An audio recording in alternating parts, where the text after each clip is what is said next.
জন্য বলছি, আমি তো মারামারি করতে বলিনি, আমরা তো মারামারি করতে বলিনি, আমরা ছাড় দিচ্ছি, কিন্তু মনে রাখবেন বাড়াবাড়ি করলে ছেড়ে দেব না। পরিষ্কার কথা। আমরা কি আওয়ামী লীগ কোথাও আপনাদের সাথে মারামারি করতে গেছি? কেন এসব কথা তুলছেন? একটা লোক আমরা ঘরে থাকতে পারছি 5 বছরে 5 সপ্তাহ আমি আমার নিজের ঘরে থাকতে পারিনি। এখানে আমাদের নেতারা বসে আছে, প্রত্যেকের গায়ে দাগ আছে। রাস্তা বেধড়ক পিটুনি, মোহাম্মদ নাসিম মারা গেছে, সেই বয়স্ক ব্যক্তি আব্দুল সামাদ আজাদ আজকে নেই, এদেরকে পর্যন্ত হামলা করা হয়েছে। বাড়ি ঘরে থাকতে পেরেছি আমরা, সেটার বিরুদ্ধেই খেলা হবে। জয় বাংলা, জয় বঙ্গবন্ধু। ধন্যবাদ মাননীয় সড়ক পরিবহন ও সেতু মন্ত্রী জনাব ওবায়দুল কাদের, আপনাকে অসংখ্য ধন্যবাদ। শুনলেন তো দর্শক, কিভাবে সড়ক পরিবহন ও সেতু মন্ত্রী ওবায়দুল কাদেরকে বাঁশ দিল আমাদের প্রিয় ব্যারিস্টার সুমন ভাই। যেখানে অন্যায় দুর্নীতি সেখানেই ব্যারিস্টার সুমন ভাই তারই প্রমাণ দিল আজকে। হোক সে বোর্ড এমপি মন্ত্রী, দুর্নীতি করলে কোন রক্ষা নেই। দর্শক, সেতুমন্ত্রী ওবায়দুল কাদেরের অসংখ্য দুর্নীতি সাধারণ জনগণ জেনেও চুপ করে বসে আছে, কারণ তারা কথা বললেই তাদের মেরে ফেলা হবে। আর সেই জায়গায় তাকে সামনে পেলে কিভাবে অপমান করছে ব্যারিস্টার সুমন ভাই। সত্যিই সাহসিকতার বীর পুরুষের প্রমাণ দিল আজকে। সুমন ভাই শুধু দুর্নীতিবাজদের বিরুদ্ধে রুখে দাঁড়ান তা কিন্তু নয়, তিনি সাধারণ জনগণের একজন বন্ধু বটে। এই জন্যই তো সাধারণ জনগণ তার নাম দিয়েছে মানবতার ফেরিওয়ালা। এই ব্যারিস্টার সুমন নিজের টাকায় করেছে অসংখ্য ব্রিজ। এমপি হওয়ার আগেই আপনি আপনার এলাকায় দেখাতে পারবেন এমন কোন এমপি রয়েছে যে নিজের টাকায় সাধারণ মানুষের জন্য কিছু করে? নিজের টাকায় কিছু করা তো দূরের থাক, সরকারের টাকাই তো খেয়ে ফেলে সব। সত্যি মানবতার ফেরিওয়ালা ব্যারিস্টার সুমন ভাই, তিনি বাংলার জন্য একজন ফাটাকেষ্ট, সত্য পথের পথিক। দর্শক সবাই ব্যারিস্টার সুমন এর জন্য দোয়া করবেন, তিনি যেন এইভাবে চোর এমপি মন্ত্রীদের ধোলাই করতে পারেন। ভালো থাকবেন, সুস্থ থাকবেন, দেখা হবে পরবর্তী কোনো ভিডিওতে। আর আপনি চ্যানেলে নতুন হয়ে থাকলে এখনই সাবস্ক্রাইব করে রাখুন।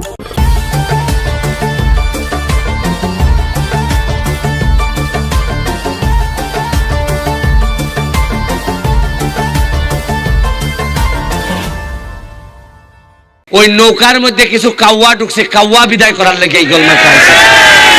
এখন কইতে পারেন যে কাউয়া কারা? কাউয়া হইল নামে কয় শেখ হাসিনার, নামে কয় আওয়ামী লীগ, আর কামে বাগানবাসীর 5,000 টাকার থেকে 2,000 মাইরা দেয়। কাউয়া কেটা জানেন? কাউয়ায় ভোটের সময় কয় আমরা নৌকা লই আইছি, তাড়াতাড়ি ভোট দাও, আর আপনারা কোন রাস্তা বানাই দিবাইনি, কয় দিমু, এরপরে আর 5 বছর কোনো খবর রাখেন, এরারে কয় কাউয়া। মাননীয় সংসদ সদস্য, এ লাফালাফি বাড়াবাড়ি যে প্রধানমন্ত্রী বলেছেন, বক্তৃতা করেন, শেখ হাসিনার নামটা পর্যন্ত শালীনতার সঙ্গে উচ্চারণ করেন না। করেন হাসিনা হাসিনা। আমরা ছাড় দিচ্ছি, কিন্তু মনে রাখবেন বাড়াবাড়ি করলে ছেড়ে দেব না। মাননীয় সদস্য জনাব সৈয়দ সাইদুল হক হবিগঞ্জ 4, সম্পূরক প্রশ্ন। কালকে আপনারা ফেসবুকে দেখছেন নি 100 কোটি টাকা, 196 কোটি টাকা মাইরা 2 বেটি জার্গা কানাডা কোর্টে লই আইছে। আমি ভিডিও অন করিয়া কইছে ওই যখন বেটি 2 টাকা লই জায়গা, একদিনে 80 লাখ মানুষ দেখছে। ওই ওসি আছে একলা রমনা থানা, আর টাকা শহরই সম্পদ, কেউ মারতে না এর বিরুদ্ধে। আমি গিয়া কাগজ লিয়া গিয়া কইছি আমি ওসির বিরুদ্ধে দাঁড়াইছি, তার তদন্ত হোক, তার যদি সম্পদ পাওয়া যায় তার জেলে দেওয়া হোক। বাধ্য হয়েছে দুদক, দুর্নীতি দমন কমিশন আমার অ্যাপ্লিকেশনের উপর নিতে। আমার এই ওসি এমন কোন ভাবে নাই তদবির করছে না, প্রেসার পর্যন্ত আমারে দিছে। আরে আমি তো সোনারঘাট লিয়া খেলি না, আমি খেলি সারা বাংলাদেশের বিরোধিতা যারা করে এরার বিরুদ্ধে খেলি। আমি ওসিরে কইছি এটা ফেসারে খাম হইতো না রে ভাই, আমি সোনারঘাটের ফুলা, আমার সারা শরীরের মধ্যে মাংসের চেয়ে খুলজা বড়, সর্বোচ্চ মারবাই এমনি আমারে। আর যারা মারতায় না এরা কিটা বাঁচবো না তা সারা জীবন? যারা ডরায় না আপনারা, যারা কথা কইতে ডরায়, তারা কিন্তু আমার চেয়ে বেশি বাচ্চা লাগবে না। আল্লাহ যদি আমার হাত লেখকে দেখেন 1000 লোক আমার মারতে চাইলেও মারতে পারতো না। ভিতর থেকে কথা বার করুন, যারা 2 নম্বরই করে কথা বার করুন, নাইলে এমনও বাঁচতা না। চা বাগানের শ্রমিকরা কইয়া ইসলাম যে আরে তোমরা আন্দোলন করো, যা লাগে আমি দিব খানি, 120 টাকা মজুরিতে এমনই মরবাই, তাহলে মরার আগে একটা আন্দোলন কইরা দিয়া মইরা যাও যাতে 300 টাকা হয়। উন্নয়ন আমি আপনারা একটা কথা কইয়া যাইতাম চাই, খালি আমার আর মরলে উনকা আর আমার কোনো দুঃখ নাই, একটুই কষ্ট লাগবো যদি উনকা মরি, আমার ছেলে মেয়ের লেগে কষ্ট লাগতো না, কষ্ট লাগবো যে আমি আমার সোনার গাঠটারে জায়গা মতো দিয়া দিতাম পারছি না, সর্বোচ্চ মারবা এমনি আমারে তিদিন আমারে কইন তারা যে তোরে মারি লিবরে ফুট, তুই তো খালি সোনার গাঠ তোর শত্রু না, তোর শত্রু হইল দুনিয়ার সব মানুষ, বেশিরভাগ নেতারা আমার শত্রু। এখনো সোনার গাঠের মিনিমাম 1 থেকে 150 ব্রিজ লাগে, এখনো ফুকপাড়ি দিয়া আপনার ফুকপাড় থেকে পশ্চিম পাড় পর্যন্ত আরো 3টা ব্রিজ লাগে, নাল মুখ লাগে। সোনারঘাটের যে ব্রিজটা এটা পুরানো গেছে, এটা বদলাইয়া নতুন করণ লাগে, একটা রাস্তা করণ লাগে, আপনার প্রতিটা রাস্তা ভাঙ্গা সুরমার, একটা বা 2টা দিলেও আমি চালাই নিতে পারবো মাননীয় মন্ত্রী। ধন্যবাদ। আমি এখন মাননীয় যোগাযোগ মন্ত্রী জনাব ওবায়দুল কাদেরকে তার বক্তব্য রাখার আহ্বান জানাচ্ছি। মাননীয় স্পিকার,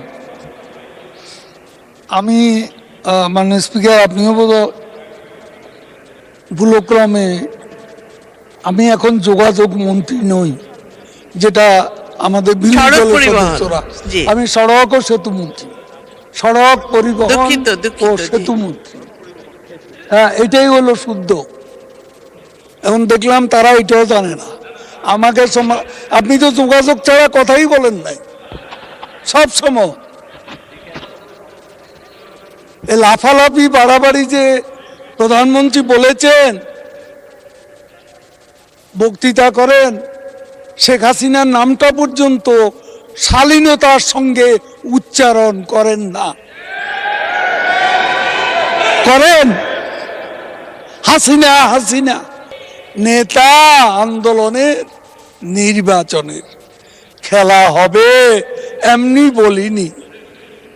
মাননীয় সংসদ সদস্য, ভারতে পশ্চিমবঙ্গে যে নির্বাচন হলো, যে নির্বাচনে মমতা ব্যানার্জি বিপুল সংখ্যাগরিষ্ঠতায় জিতেছেন, সেখানে মূল স্লোগান ছিল খেলা হবে।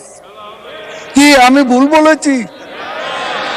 সেখানে শুধু মমতা ব্যানার্জি না, নরেন্দ্র মোদীও খেলা হবে, দুর্নীতির বিরুদ্ধে, সন্ত্রাসের বিরুদ্ধে, এগুলো বলে বক্তৃতা করেছে। এটা কোনো হালকা বিষয় না।